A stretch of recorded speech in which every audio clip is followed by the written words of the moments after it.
they'd return, urged the children to flee through the pipes.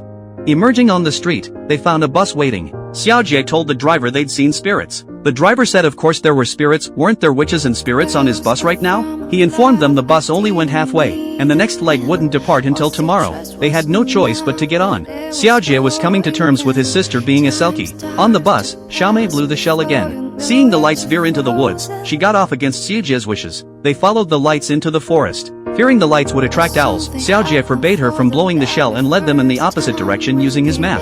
His route took them into a gloomy part of the woods. Hearing an animal sound, a terrified Xiaojie hid, thinking it was an owl. It was Gulu, who had tracked them down. Overjoyed to see his friend, Xiaojie realized Gulu could lead them home. So, with Gulu guiding them, they ran for home. But Xiaomei was growing increasingly weary. She coughed constantly, and her hair began turning white. Seeing this pained Xiaojie, he put her on Gulu's back and slowed their pace. Then, a sudden downpour forced them to seek shelter in a church ahead. But Xiaomei, too weak, fell from Gulu's back. Xiaojie carried his sister the rest of the way. A large patch of nettles grew before the church. To get Xiaomei to shelter quickly, Xiaojie walked through them, enduring the pain. Xiaomei looked at his injured feet, then quietly went outside. She soon returned with leaves to soothe his pain. The barrier between them was slowly dissolving. The rain continued outside.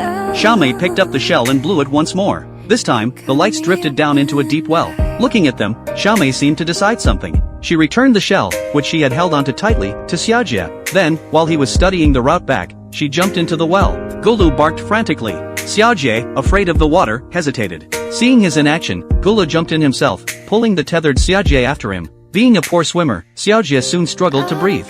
Fortunately, the rope broke, allowing him to surface. He climbed into a small boat, coughing for a long time before recovering. He then rowed the boat, following the lights to find his sister. But Xiaomei had already been captured by the owls. The sleeping Xiaojie was led by the lights to a place full of hair. A singing voice woke him. An old man was singing in the darkness. Spotting Xiaojie, the man vanished, then suddenly reappeared in the boat, startling them both. The floating lights attracted the old man. He caught one, muttered an incantation, and countless lights burst from his hand, slowly illuminating the dark cavern. Seeing the hair covering the ground, Xiaojie remembered his mother's story about a great recorder who used hair to document everything, each strand representing a story. The old man picked up a strand for Xiaojie to see. It recorded the story of the giant Mac.